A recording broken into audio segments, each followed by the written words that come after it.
Longtemps, elles furent comme inaccessibles. Trop loin, trop cher, trop élitistes. Mais depuis 3 ans, les îles de Tahiti sont en plein boom touristique. Plus 10% l'an dernier, plus 20% pour 2019. Grâce notamment à une nouvelle offre hôtelière plus abordable que les complexes luxueux. C'est tout bon. Les pensions de famille. Pascal Bailly et sa compagne Marilyn Combeau gèrent depuis 5 ans sur l'île de Taha cette pension qui peut accueillir 12 personnes au maximum. Vous avez à la fois des petits bungalows jardins ou des villas tropicales ou des très beaux bungalows beach.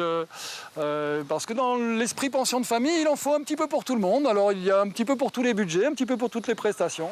Ici, c'est 140 à 300 € la nuit tout de même. Mais cela reste 3 fois moins cher que les 5 étoiles de Tahiti. Avec des prestations jugées souvent équivalentes, voire supérieures. Aujourd'hui, pour les touristes de la pension, c'est sortie en mer pour aller sur un îlot en face. Des prix moins élevés pour une expérience plus authentique, selon ces touristes venus de la Ciotat. C'est ce qu'on recherchait.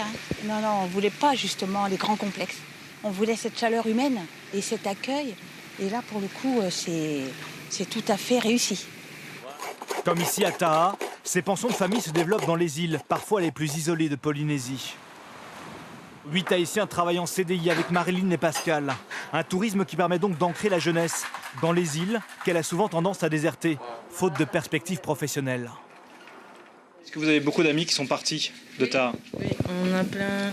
Moi, j'ai ma famille. Ils sont allés en France, l'armée. Et voilà. Vos frères, vos sœurs sont partis en France? Non, mes cousins, mes cousines. Une nuit sur 3 en Polynésie se fait désormais en pension de famille. Mais il manque parfois de chambres face à l'afflux continuel de touristes, provoqué entre autres par la révolution aérienne dans le ciel de Polynésie. Entièrement dominé par Air France et Air Tahiti Nui, le secteur a vu débarquer l'an dernier à Papeete, French Bee, une compagnie low cost qui a cassé tous les tarifs. Résultat, toutes les compagnies ont baissé leur prix pour le plus grand plaisir des voyageurs.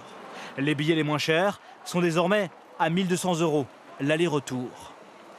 Ça devient accessible.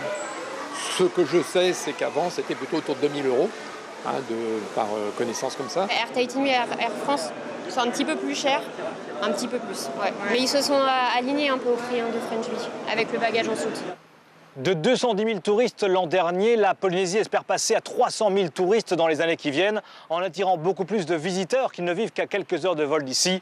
En priorité, les Chinois, les Japonais et les Coréens.